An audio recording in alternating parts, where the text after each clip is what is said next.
नमस्कार फ्रेंड, मैं आपके साथ आकाश सैनी अपने यूट्यूब चैनल नवीन स्टडी 91 पे आपका हार्दिक स्वागत करता हूं। और मैं आज आपके लिए लेके आया अरावली पर्वतमाला। तो इसके पहले भी हमने अरावली पर्वतमाला का फर्स्ट पार्ट पढ़ लिया था। उसमें हमने अरावली की उत्पत्ति और अरावली की उत्पत्ति के बारे में बात की थी और भारत में उसकी विशेषता और विस्तार के बारे में हमने चर्चा कर ली थी। हमने विस्तार से कर रहे थे कि उसमें से एक भी क्वेश्चन आपका गलत नहीं गया होगा। आप घर पे रिविजन कर लिया करो। और आज हम पढ़ेंगे राजस्थान में अरावली का विस्तार। तो सबसे पहले राजस्थान में अरावली का कितने प्रतिशत क्षेत्र में फैला हुआ है राजस्थान के अरावली का, तो 9.3% क्षेत्रफल में फैला हुआ है। और यहाँ पर कितनी प्रतिशत जनसंख्या निवास करती है, तो यहाँ पर 10% जनसंख्या निवास करती है। तो अरावली की बात करें कि ये कहाँ से प्रारंभ होती है और कहाँ खत्म होती है, तो ये खेड़ ब्रह्मसिरोही से खेतड़ी झुंझुनू तक जाती है। कहाँ तक? खेतड़ी झुंझुनू तक जाती है। तो ये इसको 3 भागों में विभाजित करते हैं: दक्षिण अरावली, मध्य अरावली, उत्तरी अरावली। हम इसकी विस्तार से आगे बात करने वाले हैं। जिसके पहले हम देख लेते हैं कि इसकी ऊंचाई, चौड़ाई, लंबाई कहाँ पर है और ये कैसी है। ये अवशिष्ट पर्वतमाला है जो वर्तमान में है, धीरे धीरे अभी कम होती जा रही हैं। ये पहले 2800 मीटर तक उठती है, अभी तो ये 9300 मीटर कुछ ऐसे रह गई है। तो हम अरावली की इसके बाद में बात करते हैं। तो राजस्थान में अरावली की चौड़ाई उत्तर पूर्व से दक्षिण पूर्व की ओर बढ़ती है। कहाँ बढ़ती है? उत्तर पूर्व से दक्षिण पूर्व की ओर बढ़ती है। ठीक है। राजस्थान में अरावली का विस्तार कहाँ पर है, तो दक्षिण पश्चिम से उत्तर पूर्व दिशा में।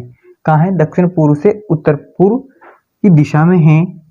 राजस्थान में अरावली की सर्वाधिक चौड़ाई, राजस्थान में सर्वाधिक चौड़ाई की बात की है इसने, तो ये कहाँ पर है? राजसमंद से बांसवाड़ा के मध्य। राजसमंद से बांसवाड़ा के मध्य से क्या है? चौड़ाई है।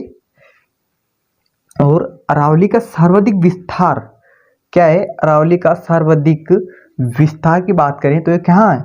उदयपुर में पूछ लिया जाता है क्योंकि क्वेश्चन राजस्थान में अरावली का सर्वाधिक विस्तार कहाँ है, तो उसमें ऑप्शन दे दिए जाते हैं। तो फिर आपको क्या लगाना है? टिक। उदयपुर। और अरावली का न्यूनतम विस्तार की बात करें तो अजमेर है सबसे कम। ठीक है। जो एक अरावली का न्यूनतम विस्तार जो कहाँ पर रहते हैं? मध्य अरावली में आता है ये जिला। राजस्थान में अरावली की ऊंचाई बढ़ती है। क्वेश्चन भी पूछ लिया जाए राजस्थान में अरावली की ऊंचाई कहाँ पर बढ़ती है, तो सीधी सी बात है कहाँ पर बढ़ती है, तो उत्तर पूर्व से दक्षिण पश्चिम में बढ़ती है। उत्तर पूर्व से जाएंगे तो उत्तर पूर्व दक्षिण पूर्व की ओर बढ़ती जाएगी। ठीक है। राजस्थान में अरावली का सर्वाधिक ऊंचाई कहाँ है? सर्वाधिक ऊंचाई की बात करें तो राजसमंद से सिरोही के मध्य ही निकलेगी आपको, क्योंकि वहां पर गुरु सीकर, जरगा, शेर, ये सब पहाड़ियां जो है जो कहाँ पाई जाती है?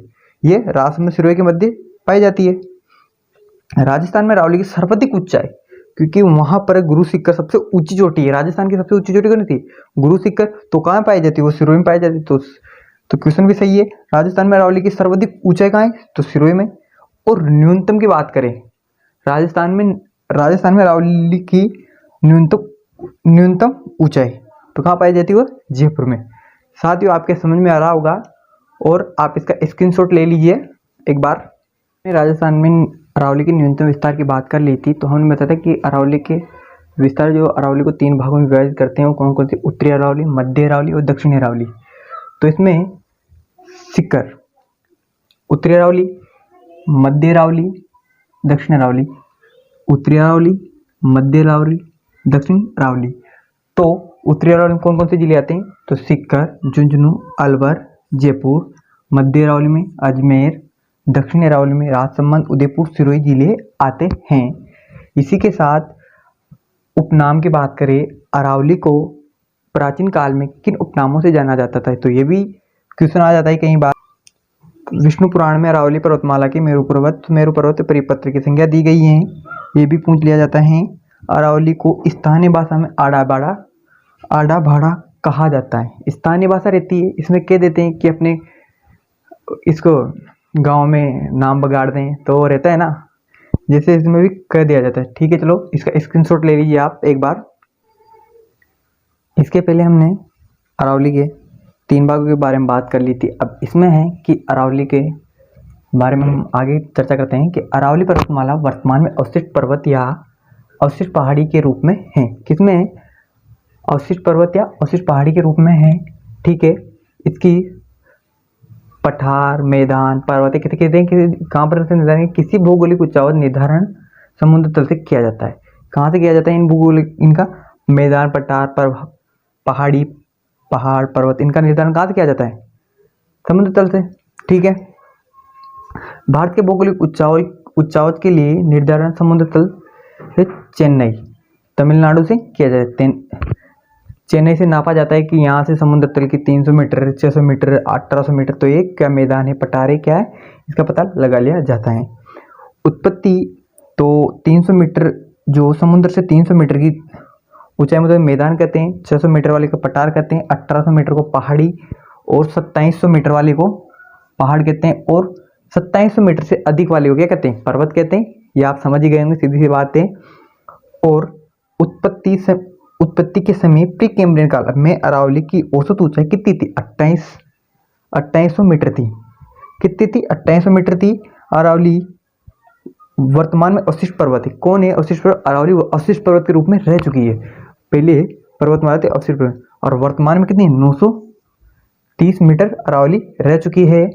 तो आपको मैं आशा करता हूँ कि समझ में आ रहा होगा। तो आप इसका एक बार स्क्रीनशॉट ले लीजिए।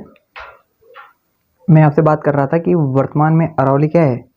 अवशिष्ट पर्वत के रूप में रह गई। तो ये अरावली की उत्पत्ति से वर्तमान में औसत ऊंचाई की कमी के उत्तरदायी कारण क्या है? अवशिष्ट पर्वत की ऊंचाई की कमी के कारण रहा है। तो क्या है उत्तरदायी के? अपसरण और अपरदन। अपसरण को वेदरिंग और अपरदन को इरोजन भी कहते हैं। तो अपसरण क्या है? अपसरण में भी रहता है कि अपसरण क्या है? ये क्या है?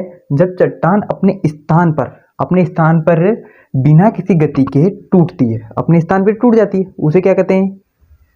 अपसरण। अपरदन किसे कहते हैं?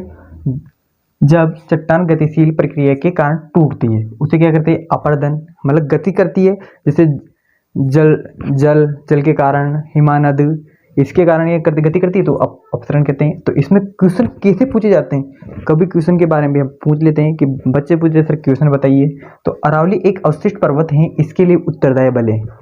तो इसके क्या है? अरावली एक अवशिष्ट पर्वत, इसके लिए उत्तरदायी बल है। तो ये क्वेश्चन है। तो आप इसका 4 ऑप्शन है: अंतर्जातीय बल, बहिर्जातीय बल, ज्वारीय बल और गुरुत्वाकर्षण बल।